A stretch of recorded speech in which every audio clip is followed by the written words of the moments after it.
Courtney, that was bloody fantastic. Thank you. Let me tell you something, Courtney. Something has changed in you. Trust me. In the time you were on the show last year to now, your interaction with the audience, the confidence. I think this has been my favorite performance of you so far. Imagine standing on the stage of America's Got Talent.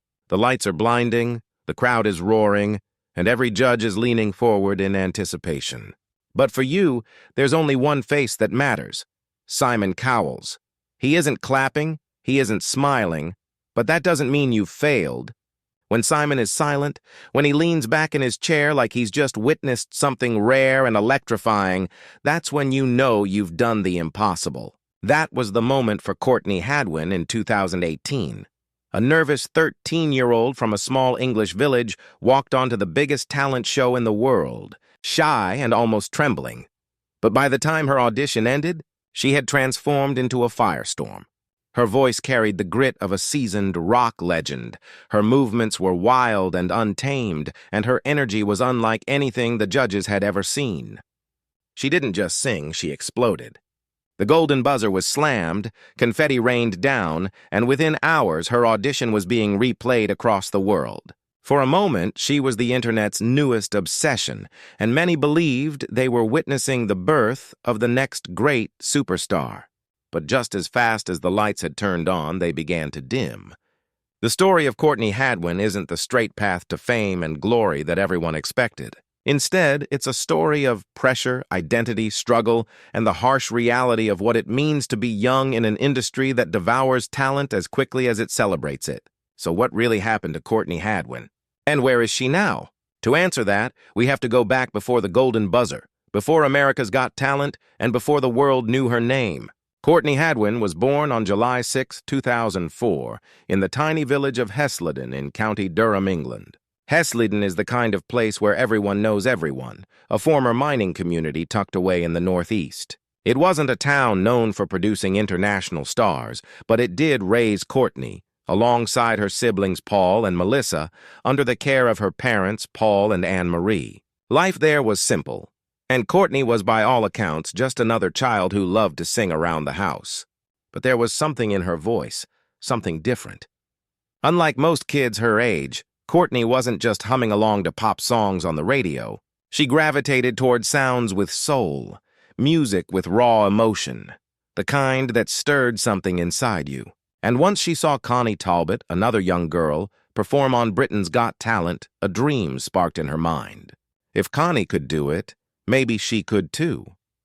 By the time she was 9 or 10 years old, Courtney had begun taking her singing seriously. She performed wherever she could, at home, at school, and eventually in front of her classmates. One performance in particular changed everything. At her school, she sang Say Something by A Great Big World and Christina Aguilera. A friend recorded the moment and uploaded it to Facebook. What started as a casual school performance turned into a viral clip in her community. People who had no idea Courtney had such a voice were stunned.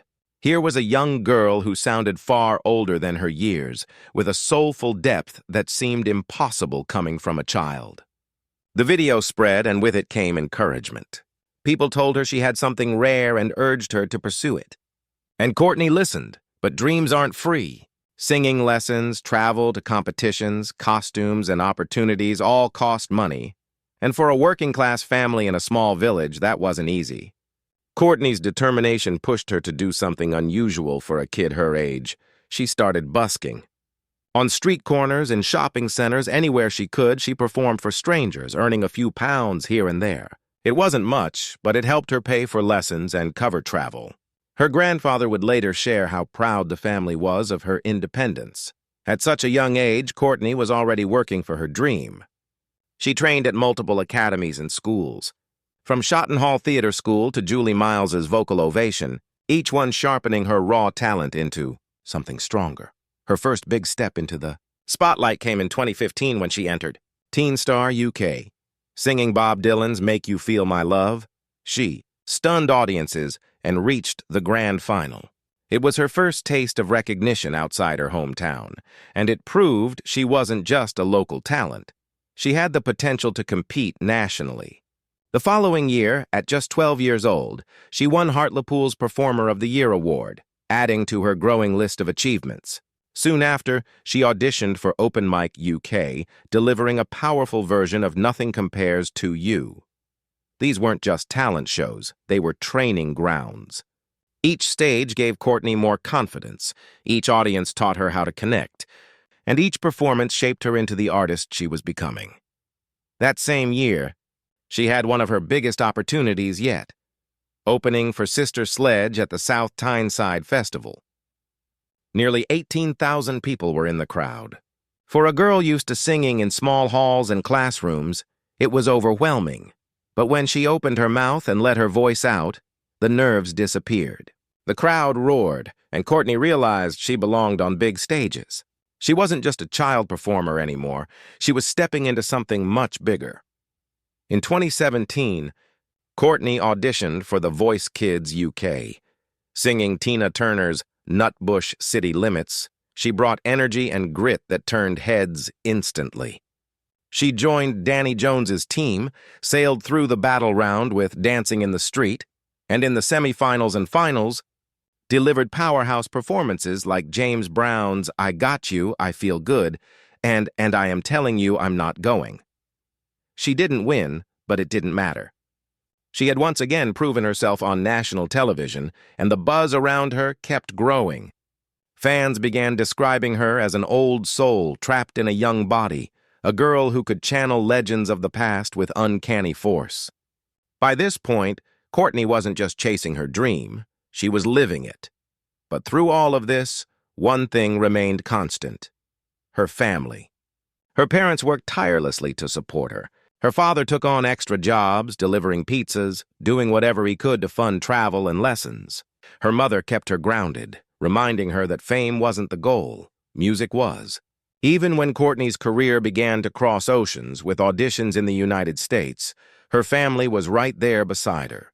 When she later competed on America's Got Talent, her father traveled back and forth to Los Angeles so she wouldn't have to face the journey alone. Fame can break young performers, but Courtney's family was her anchor. They gave her the confidence to take bigger leaps, and by early 2018, the leap was massive. America's Got Talent was calling. By the time Courtney landed in America for season 13 of America's Got Talent, she had already faced her fair share of stages and competitions, but nothing could have prepared her for what awaited her in Los Angeles. The AGT stage is massive, the lights brighter, the audience louder, the judges harsher. Walking out that night, Courtney looked like any shy teenager might. Awkward, nervous, almost wishing she could disappear into the floor. She fiddled with her hands, barely made eye contact, and when asked about herself, she answered softly, her voice almost trembling. For the audience, she seemed like an unlikely star. But that impression lasted only until the music began. As the opening notes of Otis Redding's Hard to Handle rang out, everything about Courtney shifted. It was as if a switch had been flipped. The timid girl vanished, replaced by a fearless performer with raw energy bursting out of her. She stomped across the stage, belting with a raspy, powerful voice that felt decades older than her age. Her movements were wild and unrestrained, like she was channeling every ounce of soul and rock energy she had ever absorbed. The audience erupted into cheers, and the judges' jaws nearly hit the table. Simon Cowell leaned back, stunned, while Mel B and Heidi Klum exchanged looks of disbelief. And then there was Howie Mandel, who, unable to hold back, slammed the golden buzzer. In a rain of confetti, Courtney stood frozen in shock, her family screaming from the sidelines. In that instant, her life changed. The audition was uploaded online, and within hours, it spread like wildfire. Millions watched it, then tens of millions, then hundreds of millions.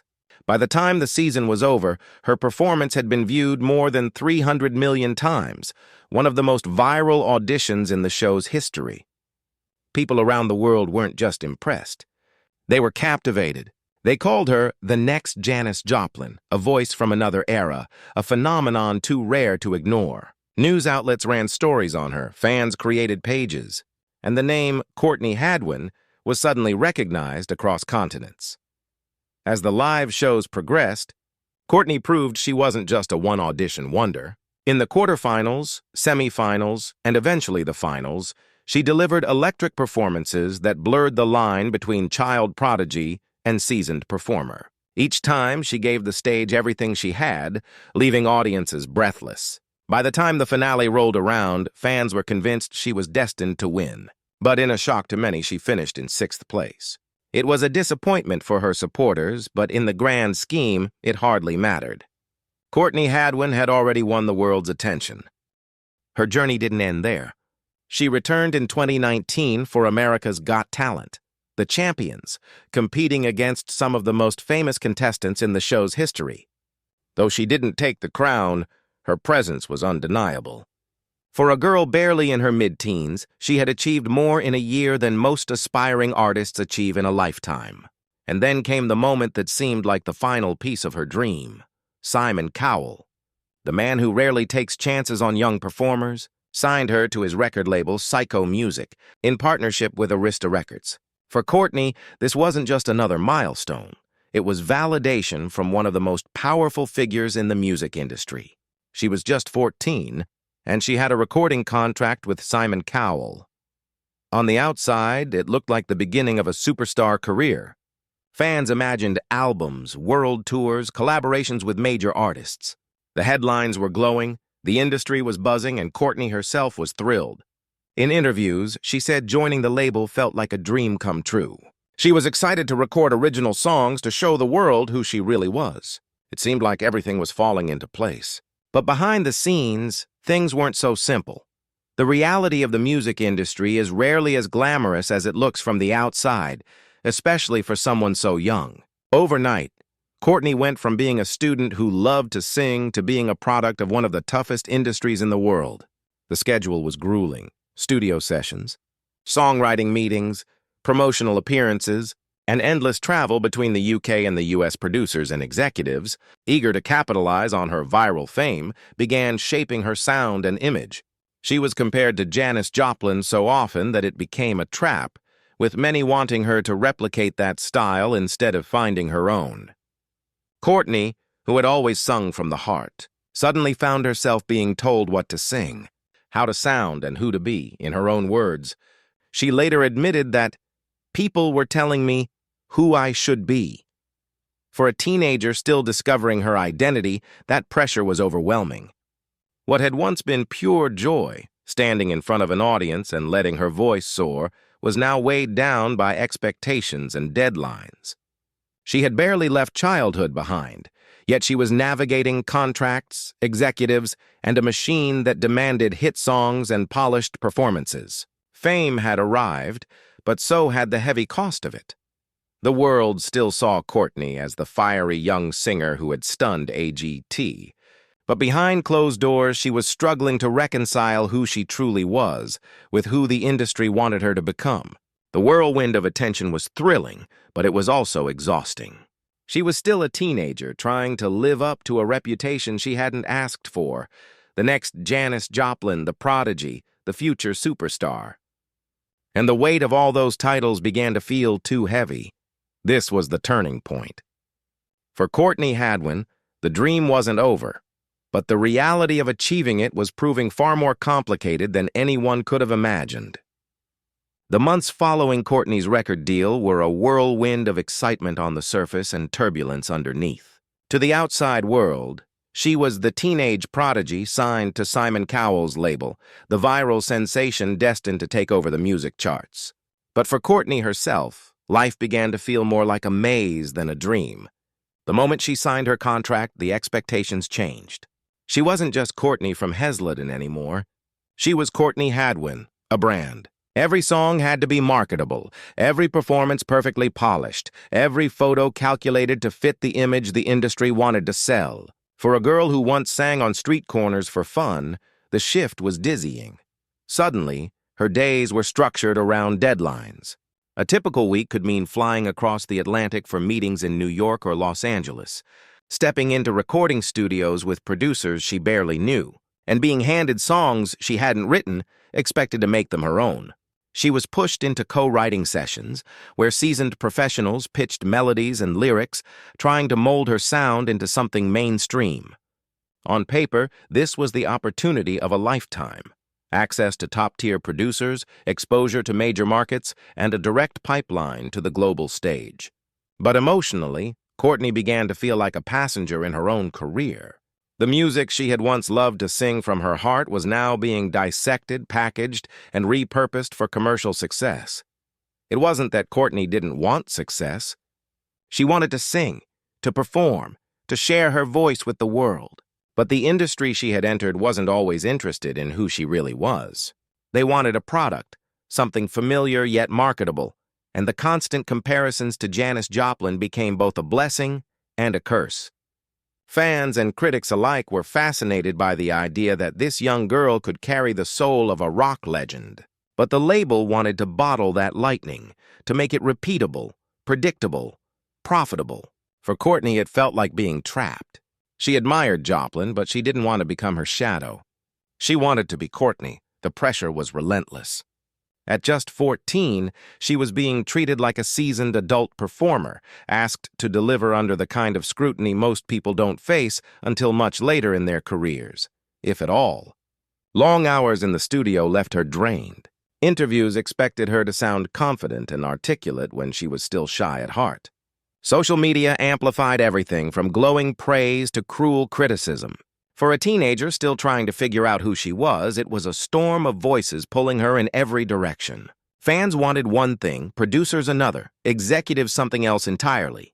Somewhere in the middle, Courtney was trying not to lose herself.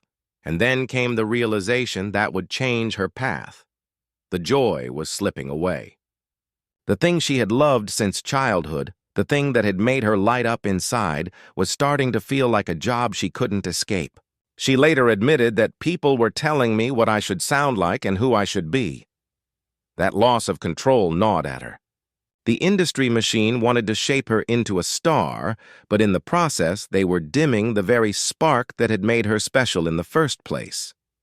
By late 2019, cracks were beginning to show. Her much-anticipated debut album, which fans expected to drop quickly after her record deal, never materialized. Months turned into years.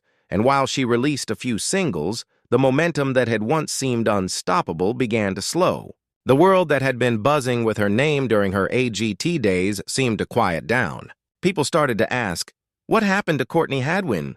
For some, it looked like she had faded away. But the truth was more complicated. Courtney hadn't given up. She was fighting for her identity.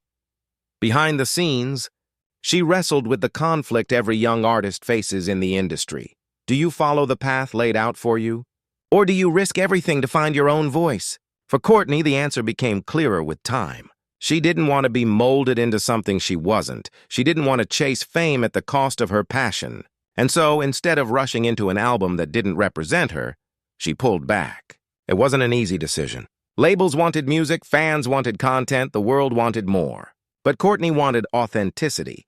Her decision to step back confused many, but it also showed a maturity beyond her years. Most teenagers would have been swept up in the glamour, eager to please, desperate to stay in the spotlight.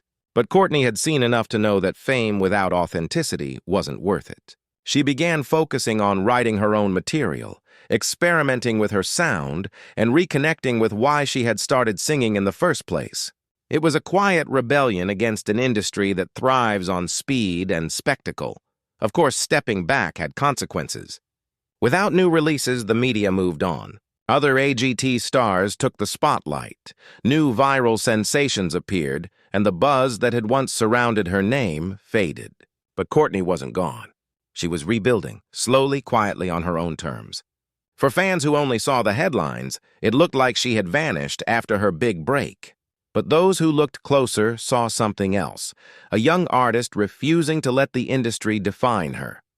By the time the world entered the turbulence of 2020 and beyond, with live shows canceled and music careers disrupted, Courtney's decision to step back seemed almost prophetic. She wasn't chasing the spotlight anymore.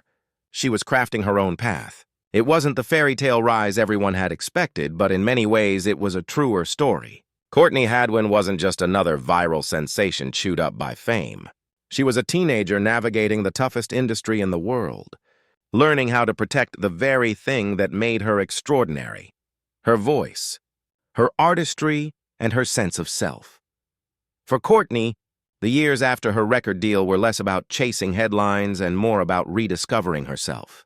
While some fans grew impatient, wondering why she hadn't released an album or kept up the same media buzz, Courtney was doing something far more important. She was learning how to be an artist on her own terms. She began sharing snippets of her life and music on platforms like YouTube and Instagram, sometimes uploading covers that reminded fans of her raw, soulful power. Other times offering glimpses of original songs she had written herself. These weren't chart-driven releases carefully polished by a label. They were intimate, personal, and real. It was Courtney stripping away the industry's demands and showing who she truly was. Her voice hadn't gone anywhere. It was still the same powerhouse grit that had stunned millions. But now it came with a deeper sense of maturity. The shy teenager who once exploded onto the AGT stage was growing into a young woman with her own vision. Fans who stuck by her noticed the difference. She was more confident, not in a flashy way, but in the quiet assurance of someone who had weathered storms and come out stronger. She no longer looked like a child being told what to sing. She looked like an artist deciding what her music should mean. Still, the music industry doesn't wait for anyone, and Courtney's choice to slow down meant she no longer occupied the headlines like she once had. Other young stars emerged, and the viral spotlight moved on. But this wasn't the end of her story. If anything, it was just the beginning of a different kind of journey. By 2021 and 2022, she began hinting at new projects. She shared teasers of songs she had written, songs that blended her love for rock, blues, and soul with a modern edge. These weren't the kind of tracks designed to chase trends. They were authentic to her. And slowly, the narrative around Courtney began to shift. She wasn't just the girl who once blew Simon Cowell away. She was an independent artist carving out her own lane. The path wasn't easy. Without the constant push of a major label behind her, Courtney had to work harder to reach audiences. But what she gained was priceless. Freedom. Freedom to experiment with her sound, to write about her own experiences, to grow at her own pace. She had tasted both sides of fame, the dazzling highs of viral stardom and the suffocating lows of industry pressure, and now she was choosing something in between. She wanted a career built not on instant buzz, but on authenticity and longevity. Courtney herself has admitted that her journey has been far from perfect. She has spoken about the difficulties of being thrust into the spotlight at such a young age, about the confusion of trying to figure out who you are when millions of people are already telling you what they think you should be. But she has also expressed gratitude for the experiences, for the fans who never stopped believing in her, and for the chance to pursue music in a way that feels true. She has said that she's still learning, still growing, and that her story is far from over.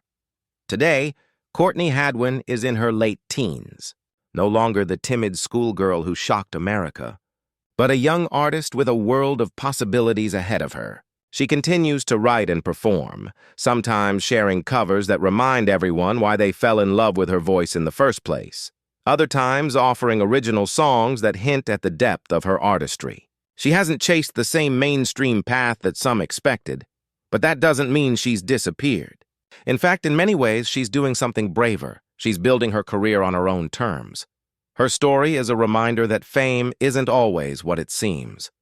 The glitz and glamour of a viral moment can fade quickly, and the pressure of the industry can crush even the strongest spirits. But Courtney's journey shows that walking away from the spotlight doesn't mean giving up. It can mean choosing a different kind of success. She may not have the chart-topping hits or the global tours just yet, but she has something just as valuable: control over her own voice, her own story, and her own destiny, and perhaps that's what makes Courtney Hadwin's story so compelling. She isn't just a footnote in AGT history, another viral act who disappeared. She's a young woman navigating one of the toughest industries in the world, determined to stay true to herself no matter the cost. Her fans still wait eagerly for a full album, and if her teasers and performances are any indication, it will be worth the wait. Because Courtney isn't chasing fleeting moments anymore. She's building a foundation for a career that can last. When we look back at that 2018 audition, at the moment when Simon Cowell leaned back in his chair in shock and Howie Mandel hit the golden buzzer, It's tempting to think of it as the peak of Courtney's journey, but maybe, just maybe, it was only the beginning. Because the true measure of an artist isn't how fast they rise, it's how they endure, how they evolve, and how they stay true to themselves when the world demands otherwise. Courtney Hadwin has already proven she has the talent. Now she's proving she has the strength. So where is Courtney Hadwin now? She's exactly where she needs to be. Still singing, still writing, still chasing her passion, but this time on her own terms. The world may not see her on television every week, but those who listen closely can still hear that unmistakable voice, raw and powerful, reminding us all why she captured our hearts in the first place. And for Courtney, that may be the most important victory of all.